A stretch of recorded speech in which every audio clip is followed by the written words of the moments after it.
ค่อยเป็นต่างหน้าของกลุ่มหนึ่งที่จะมาพรีเซนต์บทเรียนเกี่ยวกับจรรยาบรรณภายในประเทศสิงคโปร์ซึ่งสมาชิกภายในกลุ่มของพวกเราประกอบมีนางโมริตานางอาวรนางรัตดานีนางมณีรัตน์นางขวัญใจและนางกระต่ายส่วนข้าพเจ้าเองมีชื่อว่านางวินาซึ่งบทพรีเซนต์ของพวกเราจะเป็นแนวไหนนั้นขอให้ท่านติดตามชมเลยประเทศสิงคโปร์มีชื่อทางการแม่นสาธารณรัฐสิงคโปร์ที่เป็นนครรัฐจากตำนานที่ได้เล่าขานกันมาว่า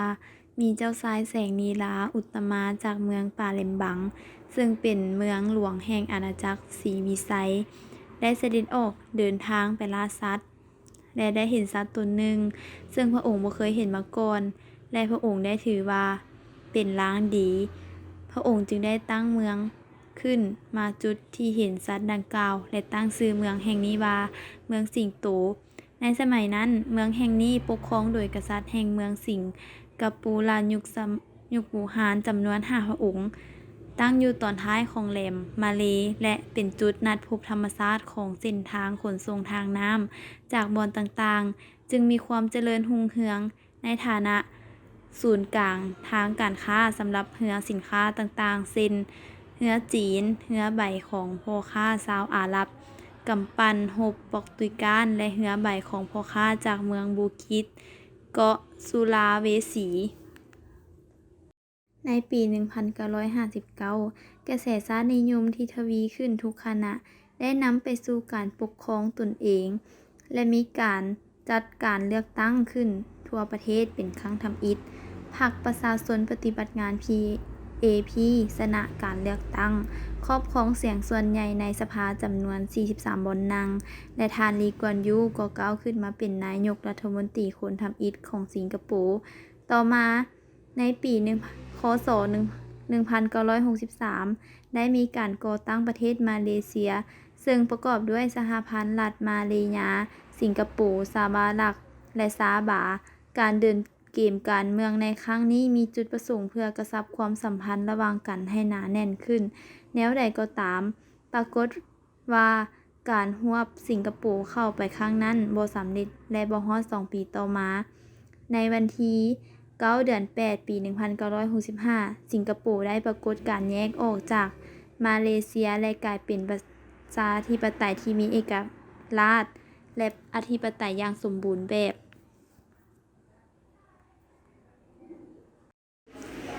และมีรูปแบบการจัดการปัญหาการฉ้อโกงดังนี้ สิงคโปร์โมเดลประกอบมี CAS คือ 1. กฎหมายที่มีประสิทธิภาพ 2. หน่วยงานการต่อต้านการฉ้อโกงอย่างเข้มแข็ง 3. บังคับให้ใช้กฎหมายอย่างจริงจังหรือมีบทบาทการลงโทษที่ชัดเจน 4. มีระบบการบริหารที่มีประสิทธิภาพและปกครองที่ดี ต่อมาการปลูกฝังจรรยาบรรณให้แก่พลเมืองของประเทศสิงคโปร์รัฐบาลมีการปลูกฝังจรรยาบรรณโดยมีวัตถุจุดประสงค์2ประการคือ 1. เพื่อเป็นรากฐานพื้นฐานสำหรับบุคคลที่ได้ปฏิบัติงานร่วมกับรัฐบาล 2. เพื่อปลูกฝังค่านิยมความซื่อสัตย์สุจริตให้แก่การบริหารและมีการฝึกอบรมต่างๆให้แทดเหมาะกับการปฏิบัติงานทางด้านการบริหาร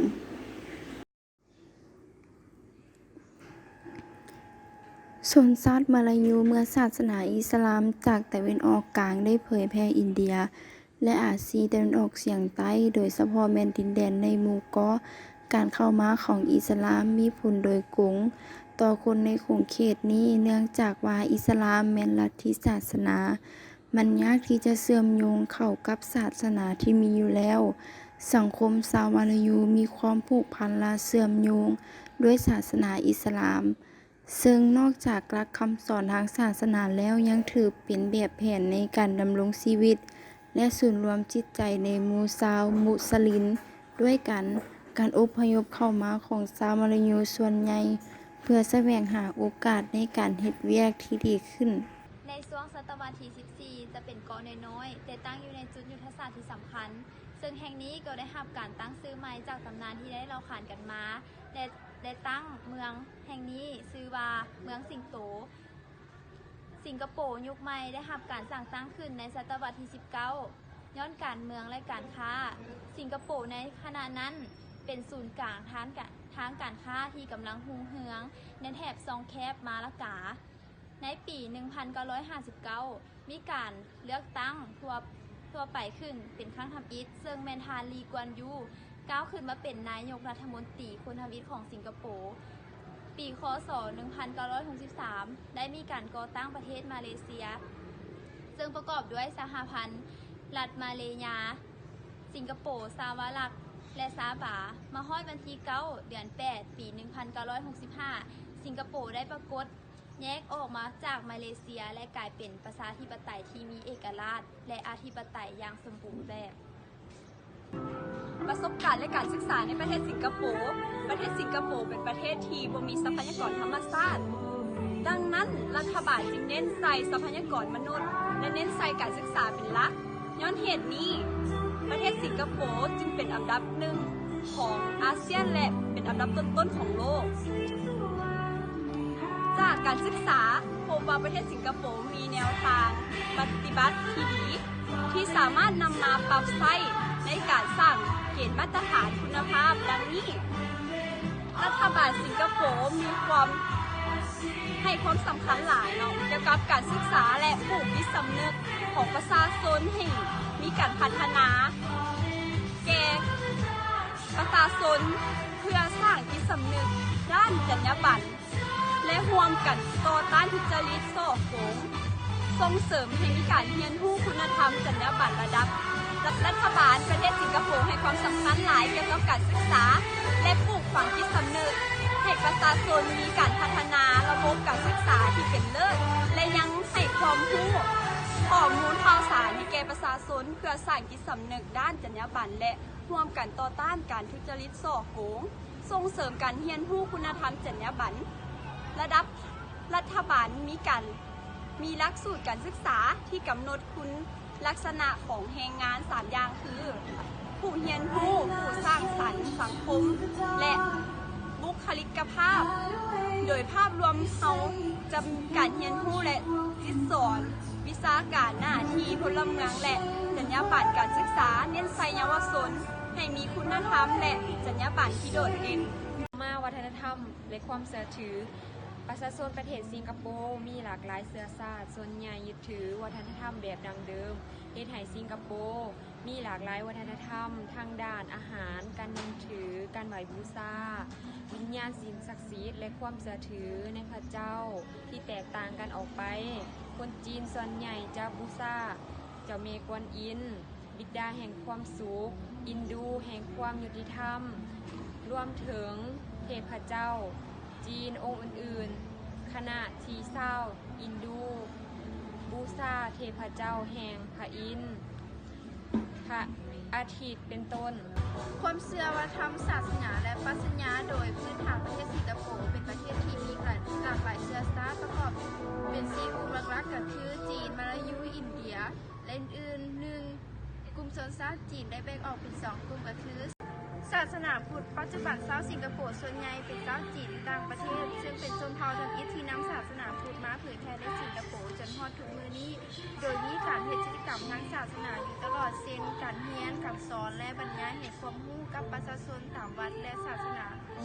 และสถานที่ต่างๆ2ลัทธิเต๋าอาจารย์ของศาสนาเต๋าชื่อว่าเหล่าจื้อซึ่งเป็นคนฉลาดตั้งแต่น้อยมักสังเกตหักความโดดเดี่ยวและได้รับตั้งแนวทางรัฐกรชั้นสูงปัจจุบันคำสอนของเหล่าจื้อยังคงมีอิทธิพลหลายความรู้ที่เหล่าจื้อได้ซักส่งมาและถ่ายทอดสืบต่อกันมาหลายรุ่นคนคือพื้นฐานในการสร้างชาติมีสาระสำคัญ5ประการคือ1แมนชาติสำคัญกว่าชุมชนและสังคมสำคัญหลายกว่าบุคคล2ครอบครัวเป็นหัวหน่วยพื้นฐานของสังคมดังนั้นครอบครัวจึงเป็นรากฐานที่แท้จริงของสังคม3การให้การสนับสนุนช่วยเหลือซึ่งกันและกันในชุมชนและการเคารพนับถือของบุคคลเป็นการสนับสนุนผิดของประเพณีตัวทางด้านเศรษฐกิจเป็นการประกันถึงความอยู่รอดของประชาชนและประชาชนก็เชื่ออย่างนั้นดังนั้นการปิดกั้นทางด้านการเมืองการเปิดเสรีทางด้านเศรษฐกิจ จึงกลายเป็นที่มาของความมั่นคงทางด้านการเมืองและเศรษฐกิจของประเทศชาติ 3. การให้การสนับสนุนเสื้อเหลือซึ่งกันและกันในชุมชนและการเคารพนับถือบุคคลเป็นการสนับสนุนที่ของประเพณีที่ให้ผู้น้อยเคารพผู้ใหญ่ 4. การส่งเสริมความเห็นดีเห็นพร้อม